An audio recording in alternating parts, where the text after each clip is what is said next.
Price lord. ದೇವರ ಅತಿ ಪರಿಶುದ್ಧ ನಾಮಕ್ಕೆ ಸ್ತೋತ್ರವಾಗಲಿ. ಮತ್ತೊಂದು ದಿನವನ್ನು ಕಾಣುವಂತೆ ದೇವರು ನಮಗೆ ಸಹಾಯ ಮಾಡಿದ್ದಕ್ಕಾಗಿ ದೇವರಿಗೆ ಸ್ತೋತ್ರ. ಆತನು ಮಾಡಿದ ಎಲ್ಲ ಉಪಕಾರಗಳಿಗಾಗಿ, ಆಶೀರ್ವಾದಗಳಿಗಾಗಿ ದೇವರಿಗೆ ಸ್ತೋತ್ರವನ್ನು, ಮಹಿಮೆಯನ್ನು ಸಲ್ಲಿಸ್ತೇನೆ. ಇಂದಿನ ವೇದ ಅಧ್ಯಯನಕ್ಕಾಗಿ ಒಂದು ವಾಕ್ಯವನ್ನು ಓದಿಕೊಳ್ಳೋಣ. ಕೀರ್ತನೆ 119:18 ವಾಕ್ಯ.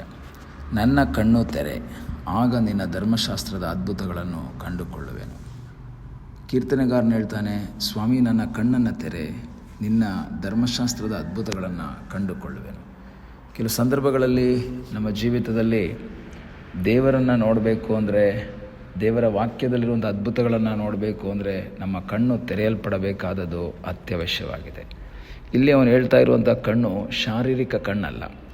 ಶಾರೀರಿಕ ಕಣ್ಣುಗಳು ತೆರೆಯಲ್ಪಟ್ಟಿವೆ, ಶಾರೀರಿಕ ಕಣ್ಣುಗಳು ಕಾಣ್ತಾ ಇದೆ. ಆದರೆ ಅವನಿಲ್ಲಿ ಹೇಳ್ತಾ ಇರುವಂತಹ ಕಣ್ಣು ಆಂತರಿಕವಾದ ಒಂದು ಕಣ್ಣು. ಎಲ್ಲ ಮನುಷ್ಯರಿಗೂ 2 ಕಣ್ಣುಗಳಿವೆ, ದೃಷ್ಟಿಯೂ ಸಹ ಇದೆ. ಆದರೆ ಆಂತರಿಕವಾದ ಇನ್ನೊಂದು ಕಣ್ಣಿನ ಕುರಿತು ನಾವು ಸತ್ಯವೇದ ಓದಬೇಕಾದ್ರೆ ನಮಗೆ ಗೊತ್ತಾಗ್ತದೆ. ಇಲ್ಲಿ ಧರ್ಮಶಾಸ್ತ್ರದ ಅದ್ಭುತಗಳನ್ನು ಕಂಡುಕೊಳ್ಳುವುದಕ್ಕಾಗಿ ಅಥವಾ ಧರ್ಮಶಾಸ್ತ್ರದಲ್ಲಿರುವಂತಹ ಕಾರ್ಯಗಳನ್ನು ತಿಳಿದುಕೊಳ್ಳುವುದಕ್ಕಾಗಿ ಶಾರೀರಿಕ ಕಣ್ಣುಗಳಿಂದ ಸಾಧ್ಯವಿಲ್ಲ. ಶಾರೀರಿಕ ಕಣ್ಣುಗಳಿಂದ ನಾವು ಅದನ್ನು ಓದಬಹುದು, ಅದನ್ನು ನೋಡಿ ಓದ್ಬೋದು. ಬಟ್ ಅದರಲ್ಲಿರುವಂತಹ ಅದ್ಭುತಗಳನ್ನು ಕಾಣಬೇಕು ಅಂದರೆ ಬೈ ಫೇತ್, ಆ ಒಂದು ನಂಬಿಕೆಯ ಕಣ್ಣು ಅಥವಾ ಆಂತರಿಕ ಕಣ್ಣುಗಳು ನಮ್ಮದು ತೆರೆಯಲ್ಪಡಬೇಕು. ಎಷ್ಟೋ ಸಂದರ್ಭದಲ್ಲಿ ಆ ಆಂತರಿಕ ಕಣ್ಣುಗಳು ತೆರೆಯೋದಕ್ಕೆ ಸಾಧ್ಯ ಆಗಲ್ಲ. ಕೆಲವಾಗ 2 ವರ್ಷಗಳ ಪುಸ್ತಕ 6ನೇ ಅಧ್ಯಾಯ 17ನೇ ವಾಕ್ಯದಲ್ಲಿ ಓದುವಾಗ ನಾವು ನೋಡ್ತೀವಿ, ಎಲೀಷನನ್ನು ಹಿಡಿಯುವುದಕ್ಕಾಗಿ ಆರಾಮ್ಯರ ಸೈನ್ಯ ಬಂದು ಸುತ್ತುವರೆದಿದೆ. ಆರಾಮ್ಯರ ಸೈನ್ಯ ಬಂದು ಸುತ್ತುವರೆದಿರುವಂಥ ಸಮಯದಲ್ಲಿ ಅವನನ್ನು ಹಿಡಿಯುವುದಕ್ಕಾಗಿ ಅವರು ಬಂದು ಕಾಯ್ತಾ ಇದ್ದಾರೆ. ಆದರೆ ದೇವರು ಅಗ್ನಿಮಯವಾದ ರಥಗಳನ್ನು, ಕುದುರೆಗಳನ್ನು ಕಳಿಸ್ಕೊಟ್ಟಿದ್ದಾರೆ. ಬೆಳಗ್ಗೆ ಈ ಎಲೀಷನ ಸೇವಕ ಎದ್ದು ಹೊರಗೆ ಬರ್ತಾನೆ. ಎದ್ದು ಹೊರಗೆ ಬಂದು ನೋಡಿದ್ರೆ ಆರಾಮ್ಯರ ಸೈನ್ಯವನ್ನು ನೋಡಿ, ಯಜಮಾನನೇ ಆರಾಮ್ಯರ ಸೈನ್ಯಗಳು ಬಂದಿದೆ, ನಾವೇನು ಮಾಡೋದೀಗ, ನಾವೇನು ಮಾಡೋದು, ನಾವು ಸಿಕ್ಕಾಕೊಂಡ್ಬಿಟ್ವಿ, ಏನು ಮಾಡೋದು. ಆದರೆ ಎಲೀಷ ಟೆನ್ಷನ್ ಮಾಡ್ಕೊಳ್ತಾ ಇಲ್ಲ, ಎಲೀಷ ಭಯಪಡ್ತಾ ಇಲ್ಲ. ಎಲೀಷ ಧೈರ್ಯವಾಗಿ ಹೇಳ್ತಾ ಇದ್ದಾನೆ, ದೇವರೇ ಇವನು ಕಾಣುವ ಹಾಗೆ ಇವನ ಕಣ್ಣನ್ನು ತೆರೆ. ಅಲ್ಲಿ ಶಾರೀರಿಕ ಕಣ್ಣು ಮತ್ತು ಆಂತರಿಕ ಕಣ್ಣಿನ ಬಗ್ಗೆ ನಾವಲ್ಲಿ ನೋಡ್ತಾ ಇದ್ದೀವಿ.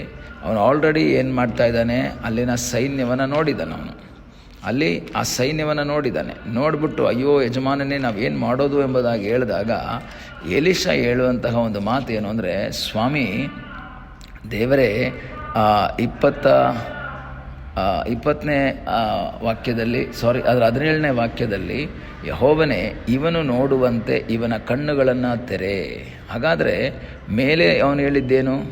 15ನೇ ವಾಕ್ಯದಲ್ಲಿ ಓದ್ತೇವೆ, ಪಟ್ಟಣದ ಸುತ್ತಲೂ ಸೈನ್ಯವು ನಿಂತಿರುವುದನ್ನು ಕಂಡು ಅಂತ ಬೈಬಲ್ ಹೇಳುತ್ತೆ. ಕಂಡು ಅಂದರೆ ಆಲ್ರೆಡಿ ಅವನಿಗೆ ಕಣ್ಣು ಕಾಣ್ತಾ ಇದೆ. ದೃಷ್ಟಿ ಇರುವಂತಹ ವ್ಯಕ್ತಿ ಅವನು ಆ ಸೈನ್ಯವನ್ನು ನೋಡಿದ್ದಾನೆ. ನೋಡಿದಂತಹ ವ್ಯಕ್ತಿ ಈಗ ಸ್ವಾಮಿ ಏನು ಮಾಡೋಣ ಅಂತ ಕೇಳಿದಾಗ ಎಲೀಷ ಅವನಿಗಾಗಿ ಪ್ರಾರ್ಥನೆ ಮಾಡ್ತಾನೆ, ಯೆಹೋವನೇ ಇವನು ನೋಡುವಂತೆ ಇವನ ಕಣ್ಣುಗಳನ್ನು ತೆರೆ. ಹಾಗಾದರೆ ಇಲ್ಲಿ ಒಂದೇ ಅಧ್ಯಾಯದಲ್ಲಿ ಇವಾಗ 15-17 ವಾಕ್ಯಗಳಲ್ಲಿ ಓದಿದಾಗ ಗೊತ್ತಾಗುತ್ತೆ, ಒಂದು ಶಾರೀರಿಕ ಕಣ್ಣು, ಇನ್ನೊಂದು ಆಂತರಿಕ ಅಥವಾ ಆತ್ಮೀಕ ಕಣ್ಣು.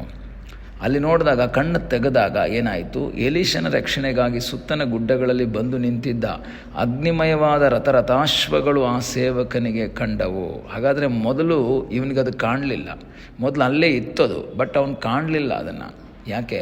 ಈ ಲೋಕದಲ್ಲಿರುವಂತಹ ಆ ಸೈನ್ಯವನ್ನು ಅವನು ನೋಡ್ತಾ ಇದ್ದಾನೆ, ದೇವರು ಕಳಿಸಿದ್ದನ್ನು ಅವನಿಗೆ ಕಾಣೋಕ್ಕಾಗ್ತಾ ಇಲ್ಲ. ಎಷ್ಟೋ ಸಂದರ್ಭಗಳಲ್ಲಿ ನಿಮ್ಮ ಜೀವಿತದಲ್ಲಿ ದೇವರು ಒದಗಿಸಿದ್ದನ್ನು ನಮಗೆ ನೋಡೋಕ್ಕಾಗ್ತಾ ಇಲ್ಲ. ದೇವರು ನಮಗೋಸ್ಕರ ಸಿದ್ಧ ಮಾಡಿರುವಂಥದ್ದನ್ನು ನೋಡೋದಕ್ಕೆ ನಮಗಾಗ್ತಾ ಇಲ್ಲ. ಲೋಕದ ಪ್ರಕಾರ, ಲೋಕದ ದೃಷ್ಟಿಯ ಪ್ರಕಾರ ಇರುವಂತಹ ಕಾರ್ಯಗಳನ್ನು ನಾವು ನೋಡಿ ಅದರಲ್ಲಿ ನಾವು ಸಂತೋಷ ಪಡ್ತೀವಿ. ಆದರೆ ಇಲ್ಲಿ ಎಲೀಷನ ರಕ್ಷಣೆಗಾಗಿ ಬಂದಂತಹ ಸೈನ್ಯವನ್ನು ನೋಡುವುದಕ್ಕಾಗದೆ ಅಯ್ಯೋ ಯಜಮಾನನೇ ಏನು ಮಾಡೋದು ಎಂಬುದಾಗಿ ಯೋಚನೆ ಮಾಡ್ತಾನೆ. ಆದರೆ ಎಲೀಷ ಹೌದಾ ಅಂತ ಕೇಳಿ ಭಯಪಡ್ತಾ ಇಲ್ಲ.